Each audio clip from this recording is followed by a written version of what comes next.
सादत हसन मंटो की बदनाम कहानियाँ खोल दो। अमृतसर से स्पेशल ट्रेन दोपहर 2 बजे चली और 8 घंटों के बाद मुगलापुर पहुंची। रास्ते में कई आदमी मारे गए, अनेक जख्मी हुए और कुछ इधर उधर भटक गए। सुबह 10 बजे कैंप की ठंडी ज़मीन पर सैरुद्दीन ने आंखें खोली और अपने चारों तरफ मर्दों औरतों के बच्चों का समुंदर उमड़ता देखा तो उसकी सोचने समझने की शक्तियाँ और भी बूढ़ी हो गई। वह देर तक गदले आसमान को टकटकी बांधे देखता रहा। यूं तो कैंप में शोर मचा हुआ था, लेकिन बुढ़े सैरुद्दीन के कान जैसे बंद थे। उसे कुछ सुनाई नहीं दे रहा था। कोई उसे देखता तो ये सोचता कि किसी गहरी नींद में गर्क है, मगर ऐसा नहीं था। उसके होशो हवास गायब थे। उसका सारा अस्तित्व शून्य में लटक रहा था। गदले आसमान की तरफ बगैर किसी इरादे के देखते देखते सैरुद्दीन की निगाहें सूरज पे टकराई। तेज रोशनी उसके अस्तित्व के रग रग में उतर गई और वह जाग उठा। ऊपर तले उसके दिमाग में कई तस्वीरें दौड़ गई। लूट, भागम भाग, स्टेशन, गोलियां, रात और सकीना। सैरुद्दीन एकदम उठा, खड़ा हुआ और पागलों की तरह उसने चारों तरफ फैले हुए इंसानों के समुद्र को खंगालना शुरू कर दिया। पूरे 3 घंटे वह सकीना सकीना पुकारता कैंप की खाक छानता रहा, मगर उसे अपनी जवान इकलौती बेटी का कोई पता न चला। चारों तरफ एक धांधली सी मची थी। कोई अपना बच्चा ढूंढ रहा था, कोई माँ, कोई बीवी और कोई बेटी। सैरुद्दीन थक हार कर एक तरफ बैठ गया। मस्तिष्क पर जोर देकर सोचने लगा कि सकीना उससे कब और कहाँ बिछड़ गई। लेकिन सोचते सोचते उसका दिमाग सकीना की माँ की लाश पर जम जाता, जिसकी सारी अतड़ियाँ बाहर निकली हुई थी। उससे आगे वो कुछ सोच न सका। सकीना की माँ मर चुकी थी, लेकिन सकीना कहाँ थी? उसके विषय में उसकी माँ ने कहा था, मुझे छोड़ दो और सकीना को लेकर भाग जाओ। सकीना उसके साथ थी। दोनों नंगे पाँव भाग रहे थे। सकीना का दुपट्टा गिर पड़ा था। उसने उठाने के लिए रुकना चाहा था। सकीना ने चिल्लाकर कहा, अब्बा जी छोड़िए, लेकिन उसने दुपट्टा उठा लिया था। यह सोचते सोचते उसने अपने कोट भी उभरी हुई जेब की तरफ देखा और उसमें हाथ डालकर एक कपड़ा निकाला। सकीना का वही दुपट्टा था, लेकिन सकीना कहाँ थी? सैरुद्दीन ने अपने थके हुए दिमाग पर जोर दिया, मगर वह किसी नतीजे पर नहीं पहुंच सका। क्या वह सकीना को अपने साथ स्टेशन तक ले आया? क्या वह उसके साथ गाड़ी में सवार थी? रास्ते में जब गाड़ी रुकी गई तो बलवाई अंदर घुस आए। तो क्या वह बेहोश हो गया था जो वे सकीना को उठाकर ले गए? सैरुद्दीन के दिमाग में सवाल ही सवाल थे। जवाब कोई भी नहीं था। उसको हमदर्दी की ज़रूरत थी, लेकिन चारों तरफ जितने भी इंसान फंसे हुए थे, सबको हमदर्दी की ज़रूरत थी। सैरुद्दीन ने रोना चाहा, मगर आंखों ने उसकी मदद नहीं की। आंसू न जाने कहाँ गायब हो गए थे। 6 रोज़ के बाद जब होशो हवास किसी कदर दुरुस्त हुए तो सैरुद्दीन ने उन लोगों से जा मिला जो उसकी मदद करने के लिए तैयार थे। 8 नौजवान थे जिनके पास लाठियाँ थी, बंदूक थी। सैरुद्दीन ने उनको लाख लाख दुआएं दी और सकीना का हुलिया बताया। गोरा रंग बहुत खूबसूरत है, मुझ पर नहीं अपनी माँ पर गई है।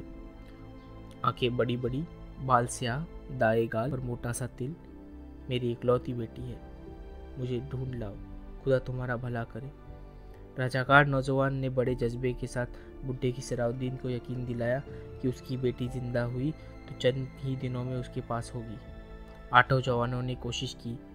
जान हथेली पर रखकर वे अमृतसर गए।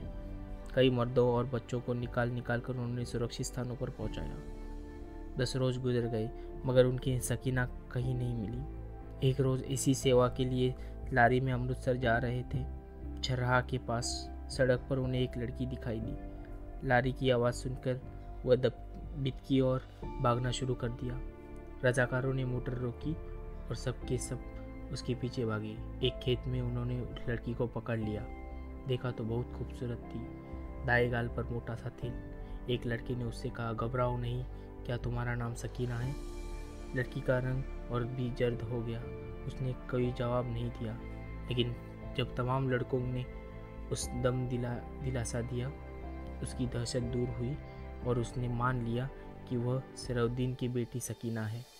8 रजाकार नौजवानों ने इस तरह सकीना को दिलजोई की, उसे खाना खिलाया, दूध पिलाया और लारी में बिठा लिया। एक ने अपना कोट उतारा और उसको दे दिया, क्योंकि दुपट्टा न होने के कारण वो उलझन महसूस कर रही थी और बार बार बाहों में अपने सीने को ढकेलने की कोशिश कर रही थी।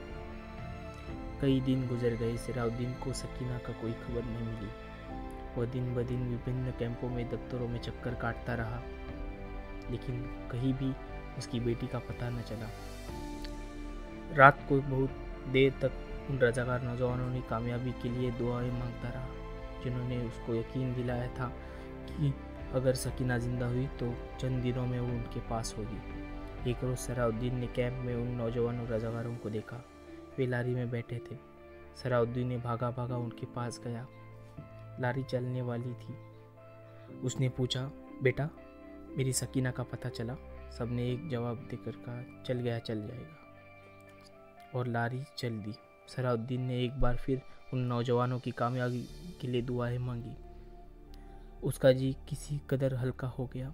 शाम के करीब कैंप में जहाँ सराउद्दीन बैठा था, उसके पास कुछ गड़बड़ सी हुई। 4 आदमी कुछ उठाकर ला रहे थे। उसने पता किया तो उसको पता चला एक लड़की रेलवे लाइन पे पड़ी मिली। लोग उसे उठाकर लाए। सराउद्दीन उनके पीछे हो लिया। लोगों ने लड़की को अस्पताल वाले को सुपुर्द किया और चले गए। कुछ देर वो ऐसे ही अस्पताल के बाहर गड़े हुए लकड़ी के खंभे के साथ लगकर खड़ा रहा, फिर आहिस्ता आहिस्ता अंदर चला गया।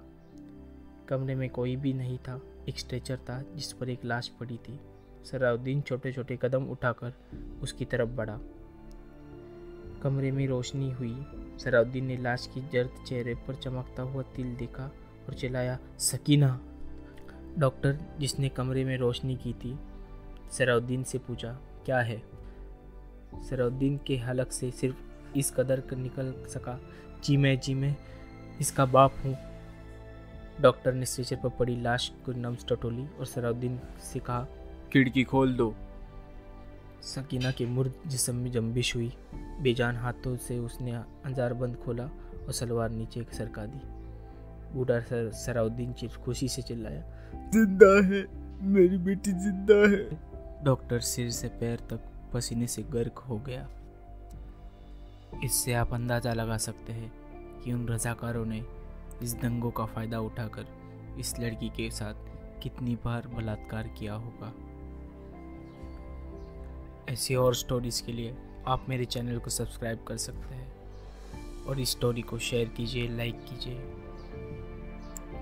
मैं मिलूँगा आपसे अगली बार एक नई स्टोरी, एक नई